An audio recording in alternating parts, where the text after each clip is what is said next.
लेकिन अगर कोई मुझे यह कहेगा कि पाकिस्तान तहरीक इंसाफ का फॉलोअर, इमरान खान साहब का चाहने वाला, अगर आप उसको उस्मान डार का ये इंटरव्यू दिखाएंगे और उसके बाद वो ये कहेगा अच्छा जी ये हुआ है, मैं आज के बाद बल्ले को वोट नहीं दूंगा, तो मेरे ख्याल में ये अपने आप बेवकूफ बनाने वाली बात है। मैं ये समझता हूं कि आज अगर इमरान खान साहब खुद भी जाके अपने पीटीआई के फॉलोअर को कह देना कि 9 मई मैंने किया है, मैं मास्टरमाइंड था इसका, तो उनके फॉलोअर्स ने ये कहना है जी बिल्कुल ठीक है। कल वाकया हुआ है शहबाज शरीफ साहब की गाड़ी पर, ये आपको लगता है कि एक आइसोलेटेड वाकया है, एक छोटा वाकया है, इसको सीरियस नहीं लेना चाहिए, या मुस्लिम लीग नून को इसको बहुत सीरियस लेना चाहिए कि अवाम का रद्द-ए-अमल यही है? आप कैसे देखते हैं इसको?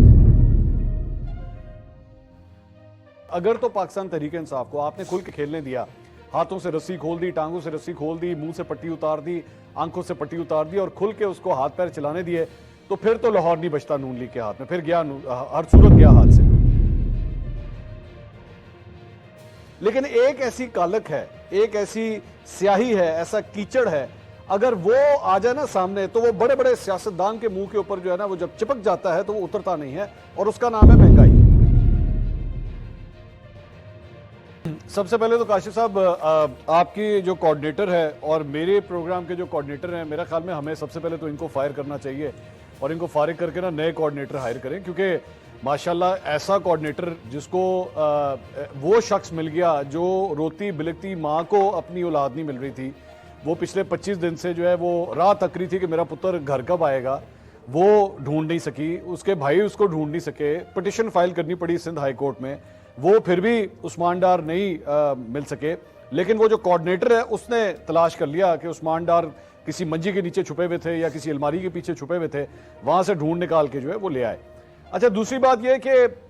अगर मेरा we will be lying to ourselves, और मैं जाहिर बात है हम जितने लोग बैठे हुए हैं, सबसे ज्यादा प्रोग्राम्स करने का माशाल्लाह एक्सपीरियंस आपका है, अगर आपको ये लगता है कि इस सारी चीज के अंदर बिल्कुल किसी किस्म का कोई झोल नहीं है, किसी किस्म का कोई शक नहीं होता, तो मेरे ख्याल में ये अपने व्यूअर्स के साथ झूठ बोलने वाली बात है और ये हो नहीं सकता।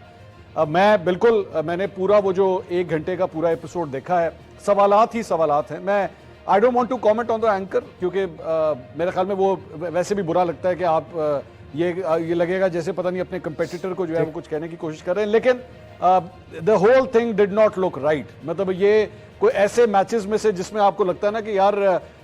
10 रन रह गए जीतने में और 8 विकेटें बाकी हैं और 10 रन के अंदर अंदर 8 विकेटें उड़ जाएं, तो जाहिर बात है फिर आपके जो है वो अलार्म बेल्स बजना शुरू हो जाते हैं। दूसरी बात ये, उस्मान डार साहब के जो गुफ्तगू है, 9 सितंबर को गिरफ्तार होते हैं, 9 सितंबर तक की जो उनकी आखिरी ट्वीट है उसमें भी वो खान साहब से मोहब्बत का इजहार कर रहे हैं। अपनी सारी ट्वीट्स में खान साहब से मोहब्बत का इजहार करें, कोई शक को शुबा नहीं आने देते कि जनाब ये 9 मई के मास्टरमाइंड ये थे। आपको जाहिर बात है थॉट प्रोसेस है ना, वो कह रहे हैं मैं सोच रहा था, आपकी सोच में तो कोई ऐसी बात नहीं लग रही, आप तो बिल्कुल एक सिपाही के तौर पे जो है खान साहब को फॉलो कर रहे हैं, लेकिन suddenly one fine day U turn up at an anchor. आप मुझे बताइए, आपने इतने प्रोग्राम्स किए हैं, सवाए मेरे ख्याल में ईद शो के, आपने कितने करंट अफेयर्स के शो अपने घर पे किए भाई?